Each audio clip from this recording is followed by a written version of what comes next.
తిండి గూడు ఉద్యోగము ఇన్ఫ్రాస్ట్రక్చరు ఇవి ఇంపార్టెంట్. మనం ఏ కులం అయితే అందరిని మంచి చూసుకోవడమే చాలా ముఖ్యము. అడ్మినిస్ట్రేషన్ అనేది చాలా ఇంపార్టెంట్. ఓటు అడ్మినిస్ట్రేషన్కి వేస్తారు, కులానికి వేయరు. మా కులమోడు అని చెప్పి అన్ని కులం, ఇప్పుడు నా కులంలో దొంగలు ఉన్నారు, లంగలు ఉన్నారు, వాళ్ళని సమర్థించ కదా. కులం అనేది ఉండదండి, మానవత్వం అనేది ఉంటుంది, మనిషి అనేది ఉంటాడు. అంటే ముఖ్యంగా ఎక్కువగా బీసీ సంబంధించిన నినాదం, ఎందుకంటే మీ పార్లమెంట్ సెగ్మెంట్లో బీసీ నినాదం ఎక్కువగా ఉంటుంది, అంటే ఎక్కువగా ఓటర్స్ ఉంటారు కాబట్టి వారిపైన ఎక్కువగా ఫోకస్ చేస్తున్నారు వారు. ఫోకస్ చేయడం తప్పులేదు, ఫోకస్ చేసినప్పుడు ప్రాపర్ పాయింట్ చెప్పి అడగాలి. నీకు బీఆర్ఎస్ టికెట్ రాకపోతే నువ్వు బీజేపీలకు పోయినవి, మున్గోడు టికెట్ రాకపోతే అయ్యాల మున్గోడు ఎన్నికలకు నిన్ను వాడుకుందామని నిన్ను బీజేపీ వాళ్ళు తీసుకుపోయారు. ఇప్పుడు నువ్వు దేని సిద్ధాంతాల గురించి మాట్లాడుతున్నావు? నువ్వు గతంలో గెలిచింది ఓడిపోయింది బీఆర్ఎస్ నుంచి. ఈరోజు నీ స్వయం లాభం కోసం నువ్వు మళ్ళీ పార్లమెంట్కి పోవాలని బీజేపీకి పోయినావు. నీ గురించి మాట్లాడేది ఏముంది? ఇప్పుడు నువ్వు ఇవాళ కులాన్ని అడ్డుకు తీసుకొస్తున్నావు. ఎందుకు? నీకు 75,000 ఓట్లే వచ్చినాయి బీజేపీకి మొన్న అసెంబ్లీలో, బీఆర్ఎస్కి 5,50,000 వచ్చేసినాయి. కేవలం నువ్వు బీఆర్ఎస్ ఓట్లను నువ్వు తిరిగి నీ బీఆర్ఎస్ ఓట్లను నీకు దండుకోవడానికి, అవన్నీ నీ సైడ్ తిప్పుకోవడానికి వాళ్ళని కన్ఫ్యూజ్ చేస్తున్నావు. ఒక కులము ఒక మతాన్ని అడ్డు పెట్టుకొని. ఈరోజు మా పార్టీలో కూడా గౌడ్లుర్రు, మా పార్టీలో యాదవులుర్రు, మా పార్టీలో పద్మశాలీలుర్రు, మా పార్టీలో మున్నూరు కాపులుర్రు, మా పార్టీలో ముదిరాజులుర్రు, వాళ్ళందరూ కాంగ్రెస్ పార్టీలో సర్పంచ్లుర్రు, ఎంపీటీసీలుర్రు, జెడ్పీటీసీలుర్రు, మున్సిపల్ కౌన్సిలర్లుర్రు. ఏం మాట్లాడుతున్నారు మీరు? కులమని కాదు, పరిస్థితులను బట్టి పార్టీలు కొన్ని నిర్ణయాలు తీసుకుంటాయి. ప్రజలకు అవసరమైనటువంటి పనులు చేయాల్సిన భాగ్యము ప్రజలు ఓట్లు వేసినాక నాయకులకు ఉంటుంది. నువ్వు గౌడ్లకే న్యాయం చేస్తావా? ఇంకా వేరే కులానికి ఏవా? మరి వేరే కులాల ఓట్లు వద్దా నీకు? నేను అట్లా అంటలేను. నేను కులం గురించే మాట్లాడా, నేను డెవలప్మెంట్ గురించే మాట్లాడతా. నేను ఎవరికైనా కూడా అభివృద్ధి కావాలి కదా, ఫోకస్ కులం గురించి. నేను నాకు దళితులైనా నా అన్న తమ్ముళ్ళే, బీసీలైనా నా అన్న తమ్ముళ్ళే, మా అమ్మక్కలే, అమ్మ చెల్లెళ్ళే, మా తాతలే. నేను పనిచేసేది వాళ్ళ కోసం. ఈ వయసులో నాకు అవకాశం ఇస్తే, మీ ఆశీర్వాదంతో నేను పార్లమెంట్కి పోతే, నేను పనిచేస్తేనే ఈ వయసు నుంచి 20 ఏళ్ళు నేను ఒక్కసారి ఎంపీ అయిపోయి ఏం చేసేది లేదు. ఒకసారి ఎంపీ అయి మంచి చేస్తే తరతరాలు గుర్తుపెట్టుకుంటారు. ప్లస్ మీ అందరు కూడా గర్విస్తారు మంచోని గెలిపించుకున్నామని.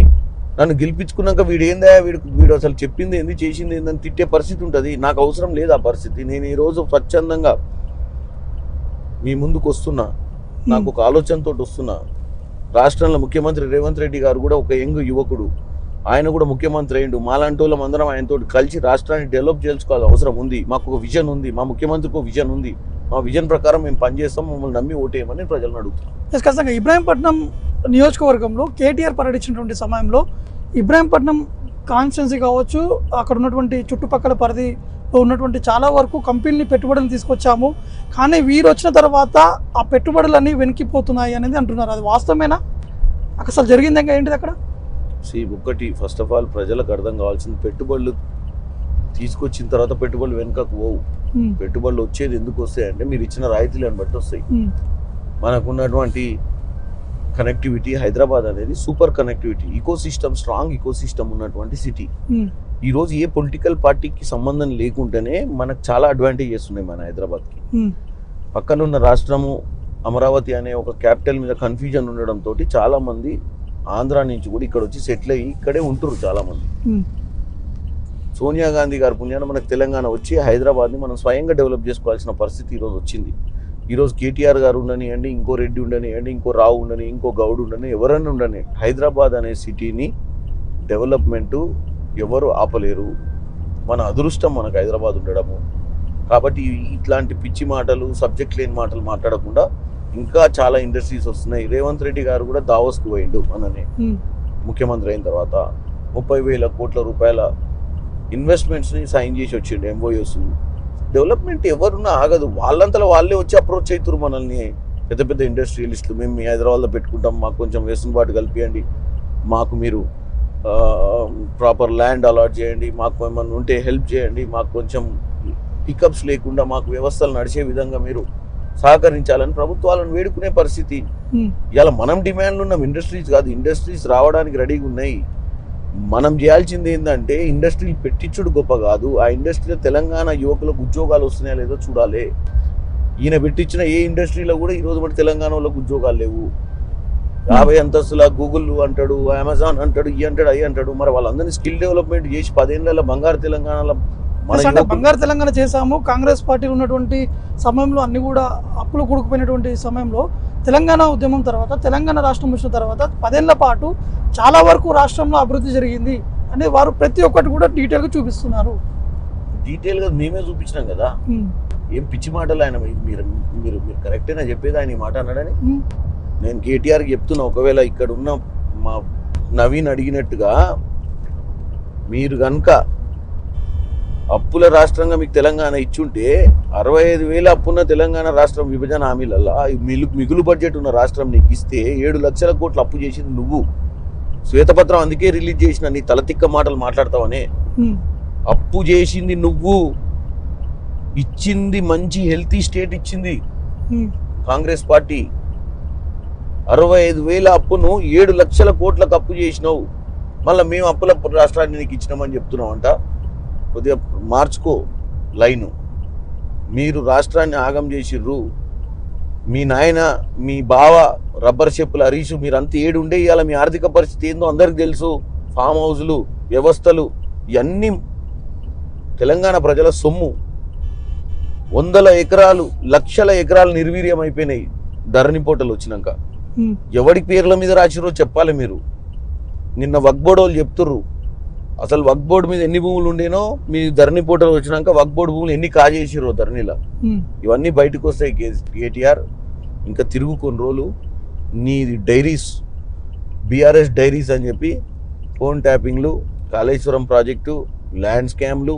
అంటే ఫోన్ ట్యాపింగ్ సంబంధించిన అంశం ఎత్తారు కాబట్టి ఫోన్ ట్యాపింగ్ ఇష్యూ ఎటు దారితీస్తారంటారు? అంటే ఎవరెవరు ఉన్నారు అనుకుంటున్నారు మీరు? ఫోన్ ట్యాపింగ్ అనేది ముఖ్యమంత్రి ప్లస్ వాళ్ళ కుటుంబ సభ్యులు, అప్పుడు కుటుంబ సభ్యులు అంటే ఉట్టి కుటుంబ సభ్యులు, రేవంత్ రెడ్డి గారు కుటుంబ సభ్యులు, రాజకీయ నాయకులు ఉండరు. ఈ కుటుంబం అసలు KTR and KCR and company అంటేనే మొత్తం రాజకీయం. ఒకళ్ళు మంత్రి, 2 మంత్రులు ఇంట్లో, ఒక ముఖ్యమంత్రి, ఒక ఎమ్మెల్సీ, ఒక రాజ్యసభ. ఈ స్కామ్ అంతా అల్లే చేసింది. అందుకే కదా 1 by 1 అన్ని పేర్లు వస్తున్నాయి బయటికి. డిపార్ట్మెంట్ని మొత్తం వాళ్ళ నచ్చిన వాళ్ళను, వాళ్ళకు అనుకూలంగా ఉండేటోళ్ళను, వాళ్ళ కులస్తులను పెట్టుకొని రిటైర్ అయినాక కూడా బుద్ధి సిగ్గు లేకుండా 5-6 ఏళ్ళు ఎక్స్టెన్షన్ ఇచ్చి మరీ పెట్టుకొని ఇట్లాంటి దౌర్భాగ్య పనులు చేసిర్రు. ప్రైవసీ లేకుండా చేసిర్రు. సరే రాజకీయ నాయకుల గురించే కాదు, ఈ డిపార్ట్మెంట్ వాళ్ళు ఏం చేసిర్రు, వీళ్ళు ఇచ్చిన ఆసరా చూసి పాపం ఎవరో అమాయకులను బలి చేసిరంట.